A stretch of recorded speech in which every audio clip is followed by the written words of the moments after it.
Hey everybody, we are going to talk about AI stocks. And now, no, AI is not my normal area of expertise. I normally talk about things like personal finance, I talk about bank stocks, I talk about real estate stocks. I'm definitely a value investor at heart, but I can't ignore that AI is a big opportunity. So I want to talk about the ways I'm thinking of investing in AI stocks in my portfolio. Before we dive in, please take a minute and check out the link you see on your screen, fool.com/Frankel. You can get a message from our sponsor, The Motley Fool. You can get the top 10 stocks to buy right now for free. It is the best way to support this work I'm doing on YouTube. I'll put that link in the description, fool.com/Frankel. Please check it out. So I'm going to take the ETF route when it comes to investing in AI for the most part. I own a lot of AI, what I would call AI adjacent stocks in my portfolio. Um, but I'm not comfortable in putting a substantial percentage of my portfolio in AI stocks that I just like because, it's like I said, it's not my core competency. So I'm going to go ahead and share my screen really quick. And I want to talk about three AI ETFs I am thinking of buying, one of which I already own. I recently started a position. So I do want AI exposure in my portfolio. Like I mentioned, it is a massive opportunity. Um, but tech stocks are not my strong point, as I mentioned, so I'll be going the ETF route. And AI investing is, in my opinion, a great candidate for ETFs because there are going to be tons of winners.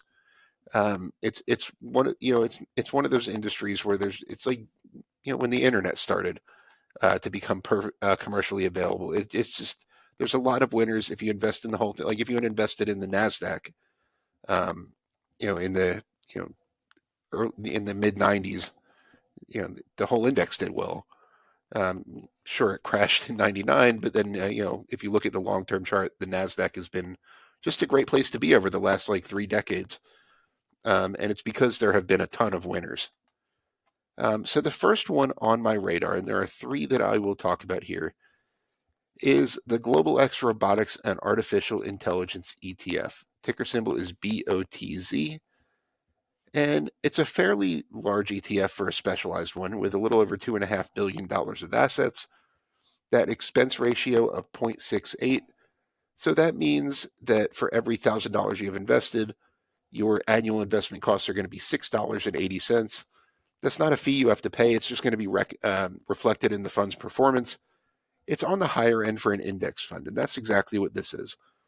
So this is an index fund. It tracks an index of robotics and artificial intelligence stocks, like the name implies. And it owns about 50 stocks right now. And you can see the top holdings right there. NVIDIA is the number one holding, as you might expect. The next three you might not have heard of. They are all foreign companies that do robotics and things like that.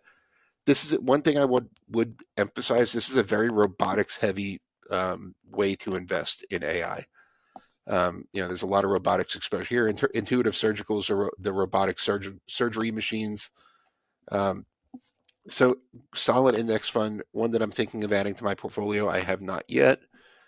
Um, I do like the robotics, momentum right now, but the other the other index fund that I am looking at is the Invesco AI and Next Gen Software ETF.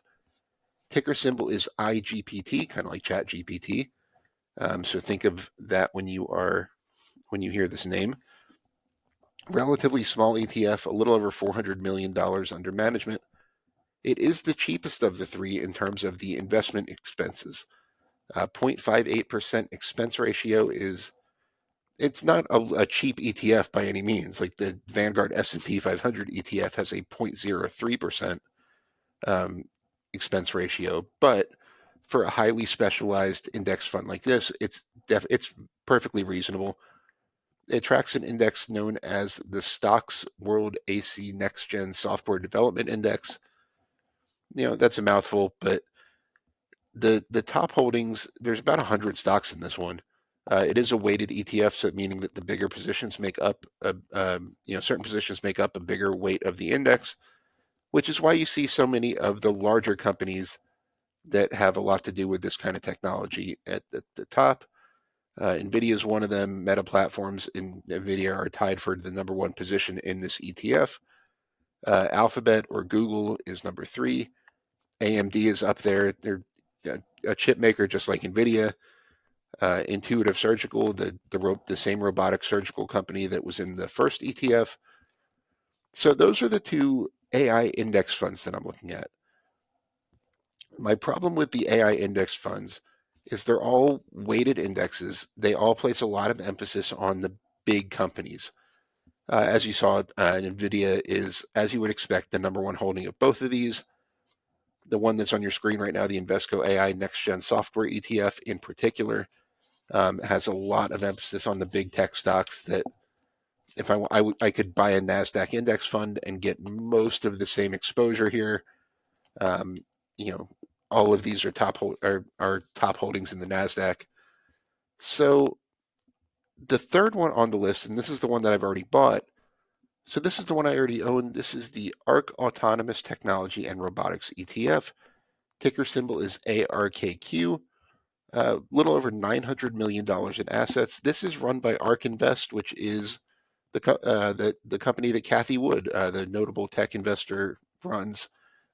It is an actively managed ETF that's focused on automation and robotics. And what an actively managed fund is, as opposed to an index fund, this doesn't track any index. This is a fund where the managers are picking the stocks, period. So these are the companies that Cathie Wood and her team think have the best shot at delivering the best returns in the autonomous technology and robotics space. Now, some of the stocks in the portfolio, there's only about 30 of them. Some of them are household names. As you can see, Tesla is the number one position in this portfolio, and it makes up about a 12% share of the assets. But beyond Tesla, there's probably some companies on this list that, especially if you're not a big AI investor already, you might not be too familiar with. Kratos Defense and Security is number two. Teradyne, Archer Aviation, Palantir is a popular stock, but is not a mega cap by any means. There are some like NVIDIA is in the portfolio, but it's really small. But for the most part, this is kind of an outside the box way to invest in AI technology. So I like this one in particular for that reason. I tend to be more of a small cap, like outside the box investor myself when I'm looking for opportunities. And I like Tesla. I owned it a long time ago. It's one of my selling it was one of my big investing regrets of all time. So this finally gets some exposure to that back in my portfolio. So I'd love to know what you think about these three. Let me go ahead and stop my share. Which one of the three do you like the best? Do you like the AI ETF approach at all? I'll do my best to answer any questions individually. And please stay tuned right now for a message from my sponsor, The Motley Fool, and I will see you next time. I want to thank The Motley Fool for sponsoring this video. The Motley Fool is a company that provides investing insight and stock recommendations for investors of all skill sets and risk levels. You all know how much I love researching new stocks and trying to find the next best investment. So I'm proud to partner with The Motley Fool to bring you 10 stock picks from their popular product, Stock Advisor. Stock Advisor has beaten the market by more than 5 times. Go to fool.com/Frankel to get your 10 stock picks now. The Motley Fool Stock Advisor returns are 914% as of January 7th, 2025, and are measured against the S&P 500 returns of 174% as of January 7th, 2025.